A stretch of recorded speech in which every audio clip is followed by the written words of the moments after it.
Boker Tov. Today's daf yomi is Nedarim daf mem chas Nedarim 48. We're going to start at the Mishnah on the bottom. Excuse me. Of Mem Zayin Amud Beis, that the Mishnah tells us that if a person says Hareini alecha cherem, that my possessions are a cherem upon you, meaning to say that they're like hektish. Hamud or Aser, than the person who he's vowing against, what Reuben says to Shimon, my possessions.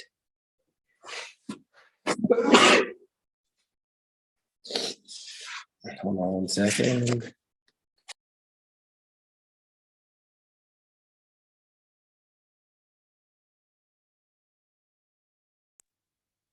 Okay, so if Reuben says to Shimon, my possessions are cherem upon you, then Shimon is the muder, so he's prohibited to have any benefit from this.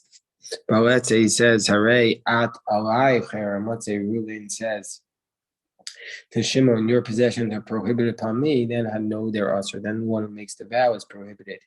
Let's say he says, Hareini alecha ba'at alai. Let's say he says, I am prohibited upon you, and you are prohibited upon me.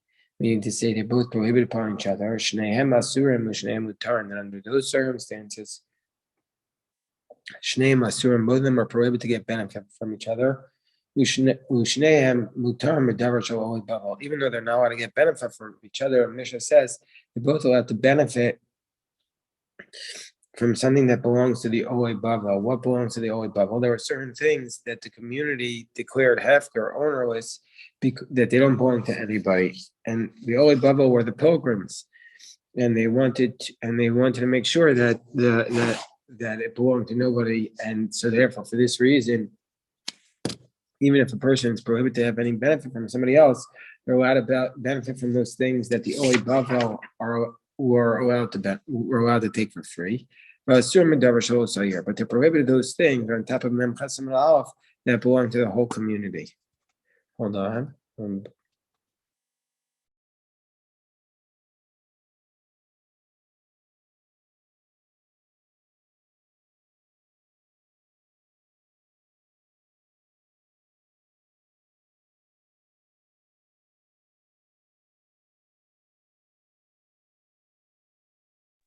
So what are those things that belong to the whole community? One of those things that are permitted to the olei bavel. So our Mishnah says, what are those things that belong to all the pilgrims who came up from Babylon? Could go in Harabayas, the Temple Mount. So the Temple Mount, Zaros, and the courtyards that are in it.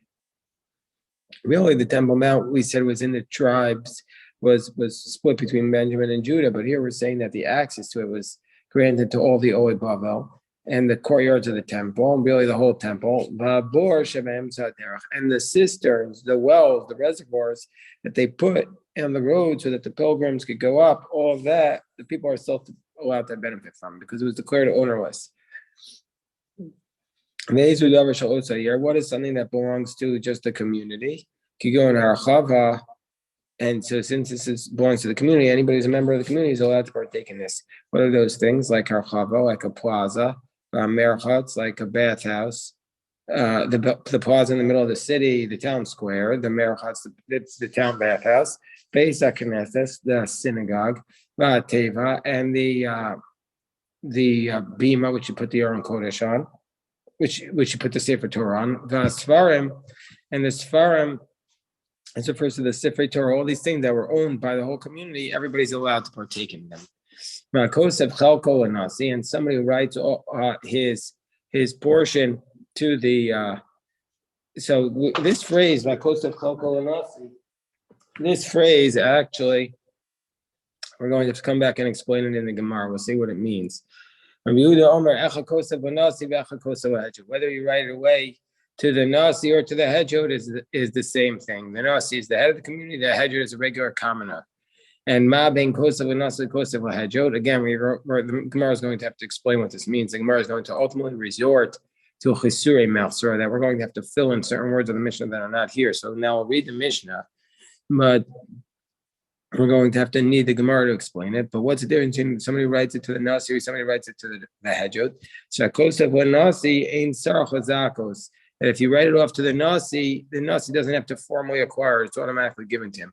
But if you write it to a regular person, then he needs to formally acquire it. Whereas the Chachamim say, the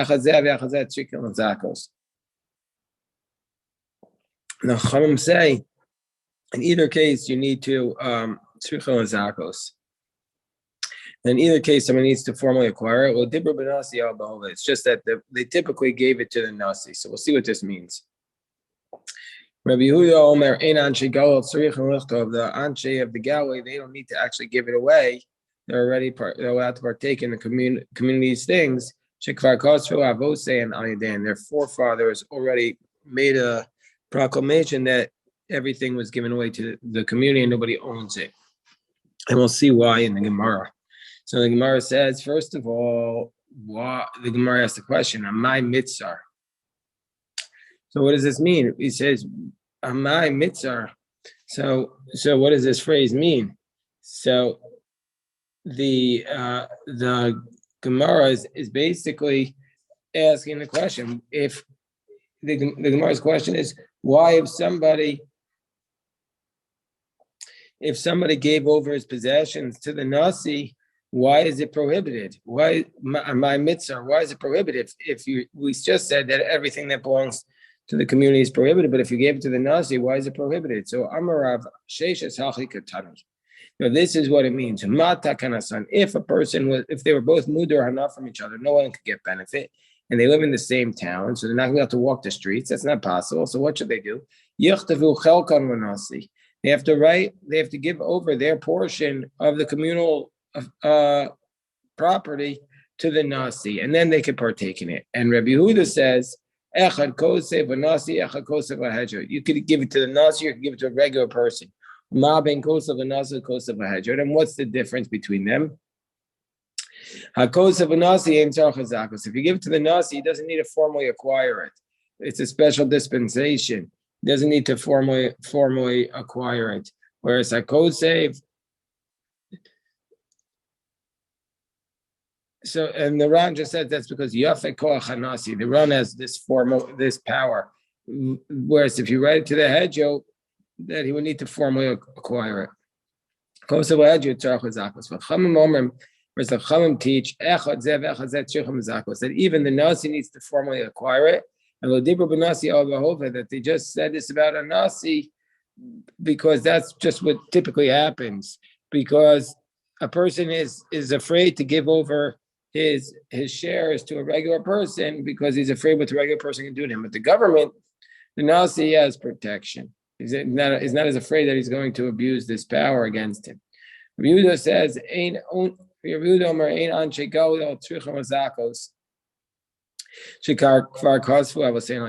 says the Anshe Gali, they don't need to give it over to the Nasi or even to anybody else because their forefathers already did it. So even if you made a vow against each other, then you're in the same town, you're allowed to use the property of the town. Tanya Rabbi Yehuda Omer Anshe Galil Kantarinen. The people of the Galilee were cantankerous and Kantarinan. Vayunodrin Anazemizan. They used to take a vow that they're not allowed to benefit from each other. They were common to take these vows. So their forefathers stood up and they said, all the communal shares, we don't own them anymore. We give them to the Nasi. And so therefore they don't need to do anything. So now it says the next Mishnah, Hamudor Hanami Chavero. So hold on one second.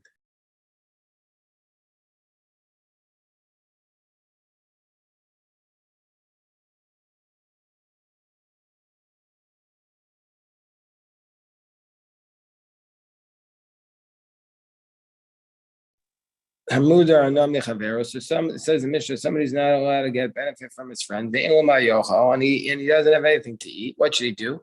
No snail la'achar. You should give it to. So Shimon can't get benefit from Reuven, but Shimon needs to eat. So Reuven should give his food as a gift to somebody else. And then Shimon will be allowed to eat from it. And this is an incident we had back in Nav Mem Beis. There was an incident with a person in Beis Choron. So what happened to this person in Beis Choron? So this was on Daf Mem Gimel. I was just checking. It's Shayu Abib Noder Menu Aina, that his father, we're going to have 3 generations here, so that the let's just say the grandfather was not allowed to get benefit from his son. And the son was marrying off his son, i.e., the grandfather's grandson. But the grandson obviously wants his grandfather at the wedding. So the son wants to make it possible, but the father can't go to the wedding because the son has he has the hall, he has the food. So the son says to somebody else, this courtyard and this field, they're yours. But he says, but he says, so that my father could come and eat from the meal. So this guy we gave it to, this third party, says, they're mine, they're really mine. They're really mine. Well, I'm giving them all to the temple. So the person who gave him the son says, he says, I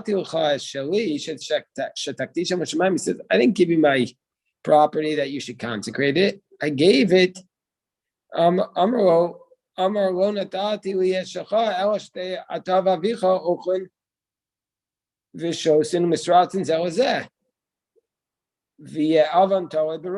the language here is, there's different girsos, but the impact of what he's saying says, you gave me this food.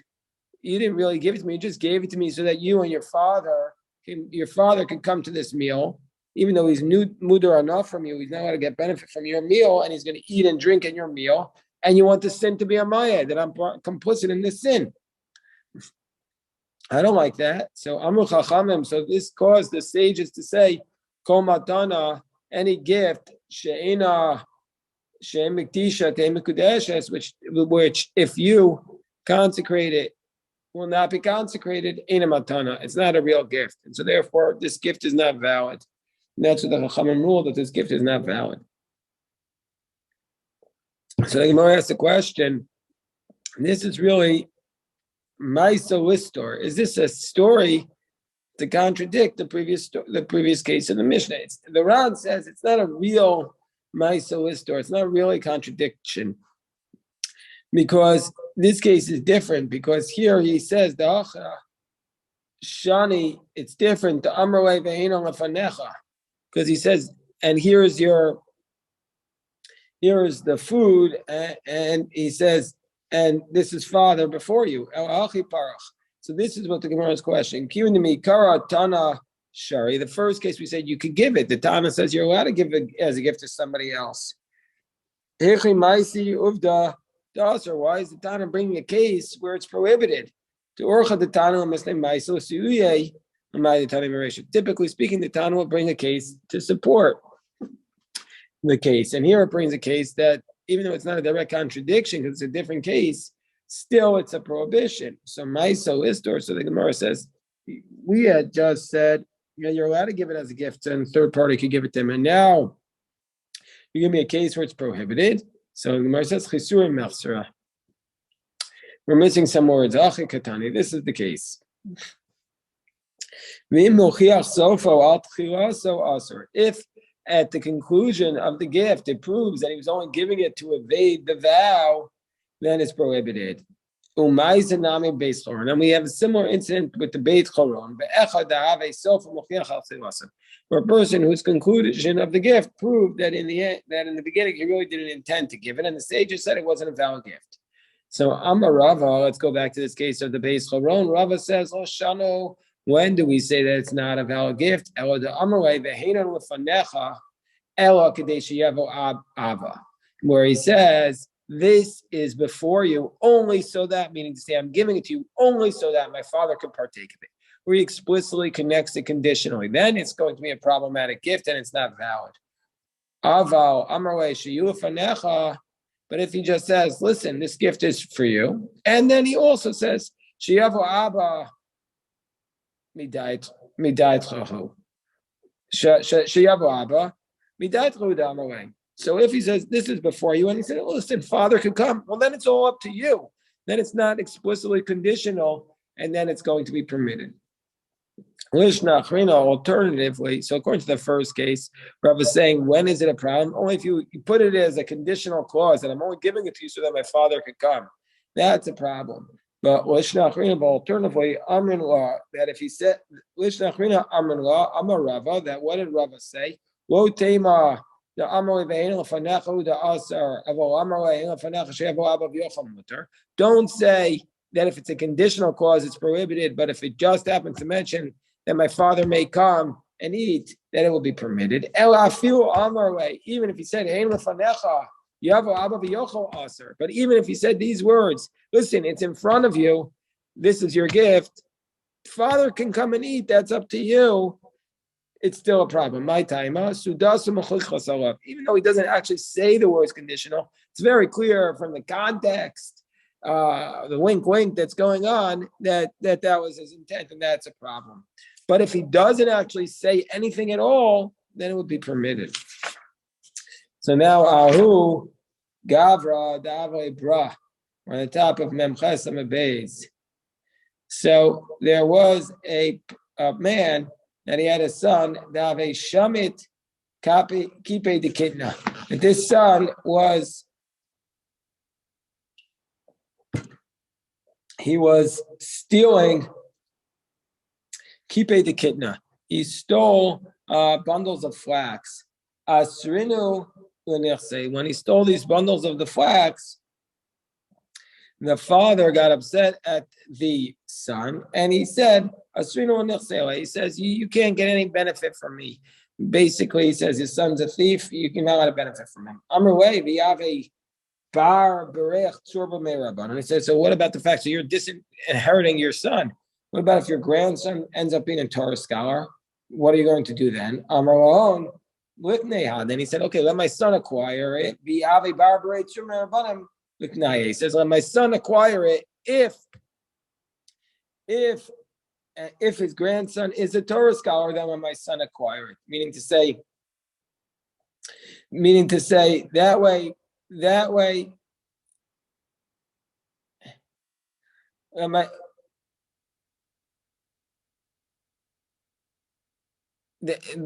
that's the only way he acquires it. He only acquires it. He acquires it basically with the intent to give it to my grandson if he is a Torah scholar. That's the only method in which the acquisition takes place.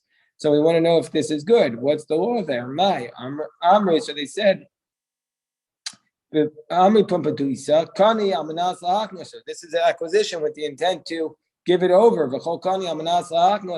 Anytime you have a acquisition with the sole intent to hand it over, it's not going to be valid. Rav Nachman Amar Kani. Rav Nachman says it is valid. Da Sudra, because we have the explicit case of the handkerchief, that this is how you do an acquisition. You want to sell somebody something that you or take upon yourself responsibility. You give them a handkerchief, and they pick up the handkerchief as an example of a kinyan sudar, and then that's how the acquisition takes place. But isn't that case kani, that you're acquiring, so to speak, the handkerchief almanas lahaknos, just with the intent to be part of a transaction of something else? So the Gemara says, Amar Avashi man leimuan desudra itafes le mitfas. Who's going to say that that's not a good proof? Because the kinyan sudar, the handkerchief, is not necessarily a kinyan almanas lahaknos. Maybe that is a kinyan. If you would just grab this handkerchief and walk away, you really would own it. You don't necessarily have to be part of a mechanism of giving over the object to somebody else. And furthermore, sudra kani amanas lahaknos vikani min hashta. A handkerchief the intent is to acquire it with the intent now to hand it over to somebody else, but the acquisition is right now. But these possessions of this grandson, when are they acquired? Only when the grandson will become a Torah scholar. But by that point, the handkerchief has already been returned. So there's a fundamental difference between the handkerchief and this case. Why couldn't he just give it to the Mefarish? Asked the question, why couldn't he have just given it directly to the grandson? The Mefarish asked this question, why couldn't the grandfather say, listen, I don't like the fact my son is a thief. Let me give it directly to the grandson. So it explains in the first Mishum Dakati will have a barbare ba'ola, because his grandson was not yet in existence. Because he was giving it over to a fetus, and the fetus is not capable of acquiring anything yet. And so therefore he couldn't give it directly to the fetus.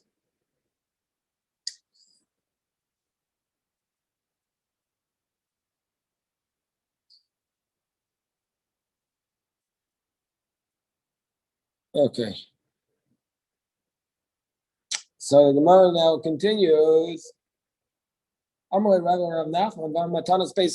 then Rava says to Rav Nachman, well, we have a different issue. What about the fact that our case of Matanas Beis Choron is that in that case of the Matanas Beis Choron, the Kani Amanas Lahachnu, the Kani, that he gave it, that in this case, that the person, he gave it to the person only with the intent that he should give it to his father, so his father could eat from the field. And we passed it in the end that it wasn't valid. So we see from here that Kol Manas Ha'aknos is not valid. So that's the question that Rav asked Rav Nachman. So Rav Nachman gave two answers. Zimnin, sometimes he says, no, that was clearly not a valid gift, because there he was at the meal, and the meal proves that he really didn't intend to give it to the intermediary, but he was giving it straight to the father. And that's the answer he gave sometimes. Zimnim Amalei, Rabbi Eliezer, he says, no, this is the reason why that doesn't work is because it's like Rabbi Eliezer. And Rabbi Eliezer says that even vitor, even an insignificant small amount, is going to be prohibited by a mudar anah. And so just like we find by vows, that we're stricter in certain areas with respect to vitor, that something even insignificant like walking on somebody's property is going to be prohibited. So too we find other areas where we're stricter by vows.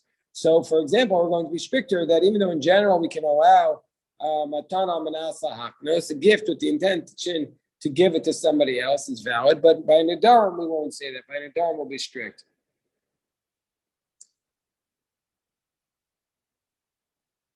So the Gemara says, Tanan Amru Chachamim Kol Matana She'ena She'Miktisha Te'eh Mukdeshes Ein Matana. So then the Mishnah says, let's ask another question. The Gemara says, let's ask another question on Rav Nachman, who says that Karma Amanas Ha'aknos is Kona, that if you acquire something with the intent to give it over to somebody else, it's valid. What about the fact that the Mishnah says, Kol Matana She'ena She'Miktisha Te'eh Mukdeshes Ein Matana, any gift in which your intent you're not able to make it akdish if you wanted to, is not considered to be a gift. What's this coming to include? Isn't it coming to include this case where the son stole something and he wanted to give it to the grandson? He wouldn't be able to, but that wouldn't be a valid method. Mara says, no. No, so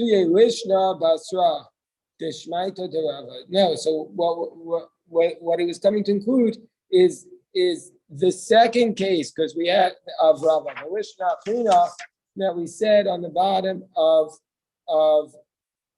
the previous stuff of the previous summit of Mem Chesam Aleph, that Rava said that when do we say that this case of Matanas Beis Choron is problematic? That the first case was the first possibility was in the case where you were explicit about it being a condition. You say, I'm giving this to you on the condition that you give it to my father so he can partake in the wedding. So that was one approach that Rava says that that's a problem.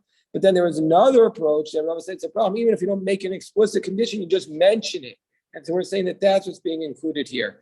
That when it says, Kol matana, any gift, means even if it wasn't explicitly as a conditional, you just mentioned it, it's still going to be a problem. It's going to be prohibited. And that's all it's including, but it's not including this principle that Kani Amanas Lahaknos is going to be not valid. So Rav Nachman is able to defend it and say that if you gave a gift to somebody with the intent that they give it to somebody else, it is a valid gift. Hadran alach hashutfin.